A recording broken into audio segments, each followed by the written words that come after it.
বদৰুদ্দিন আজমল ডাঙৰীয়াই যিটো কথা কৈছে সেই কথাটোতে আমি চিন্তিত হৈছোঁ যে এদিন মিয়াই অসমখন গ্ৰাস কৰিব, মিয়াই অসমৰ ৰাজপাট খাব।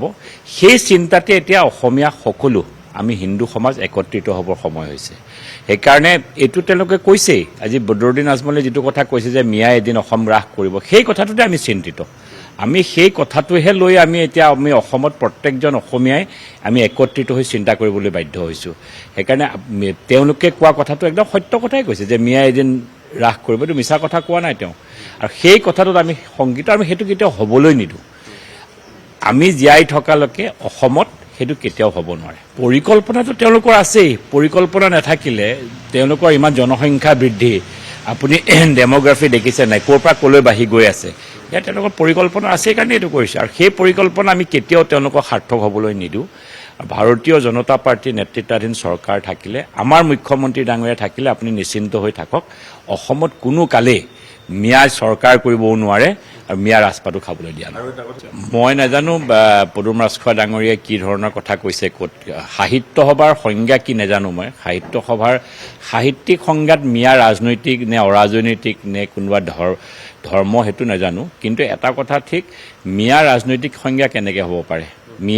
মিয়াই যদি অসমখন গ্ৰাস কৰিবলৈ যায়, আমাৰ যদি অসমৰ ডেম'গ্ৰাফি চেঞ্জ হৈ আছে আৰু তেওঁলোকে যদি কয়, তেওঁলোকৰ নেতাসকলে যদি কয় এদিন আমি অসমখন দখল কৰিম, এদিন মিয়াই দখল কৰিম, সেইটো কি ধৰণৰ সংজ্ঞা হ'ব পাৰে। সেইকাৰণে সাহিত্য সভাৰ ভাষাত কি সংজ্ঞা মই নাজানো, কিন্তু অসমীয়া হিচাপে আমি এইটো চিন্তিত। আপুনি বিচৰা বাতৰি পাব কেৱল নিউজ 18 এপত। নিউজ 18 এপ ডাউনলোড কৰিবলৈ স্কেন কৰক এই QR কোড। গুগল প্লে ষ্টৰতো পাব এই নিউজ 18 এপ। বদৰুদ্দিন আজমল ডাঙৰীয়াই যিটো কথা কৈছে সেই কথাটোতে আমি চিন্তিত হৈছোঁ যে এদিন মিয়াই অসমখন গ্ৰাস কৰিব, মিয়াই অসমৰ ৰাজপাট খাব। সেই চিন্তাতে এতিয়া অসমীয়া সকলো আমি হিন্দু সমাজ একত্ৰিত হ'বৰ সময় হৈছে। সেইকাৰণে এইটো তেওঁলোকে কৈছেই, আজি বদৰুদ্দিন আজমলে যিটো কথা কৈছে যে মিয়াই এদিন অসম গ্ৰাস কৰিব, সেই কথাটোতে আমি চিন্তিত। আমি সেই কথাটোহে লৈ আমি অসমত প্ৰত্যেকজন অসমীয়াই আমি একত্ৰিত হৈ চিন্তা কৰিবলৈ বাধ্য হৈছোঁ। সেইকাৰণে তেওঁলোকে কোৱা কথাটো একদম সত্য কথাই কৈছে যে মিয়াই এদিন ৰাস কৰিব, এইটো মিছা কথা কোৱা নাই তেওঁ। আৰু সেই কথাটোত আমি সংগীত আমি সেইটো কেতিয়াও হ'বলৈ নিদিওঁ।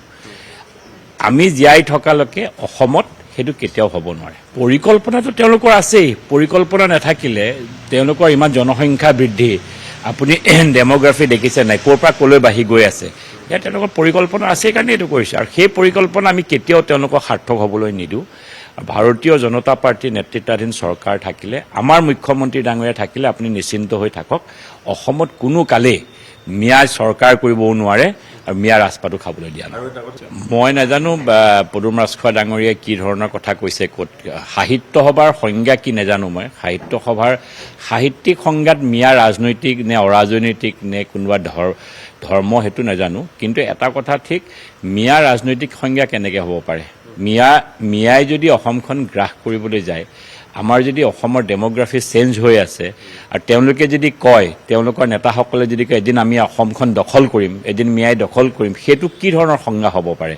সেইকাৰণে সাহিত্য সভাৰ ভাষাত কি সংজ্ঞা মই নাজানো, কিন্তু অসমীয়া হিচাপে আমি এইটো চিন্তিত।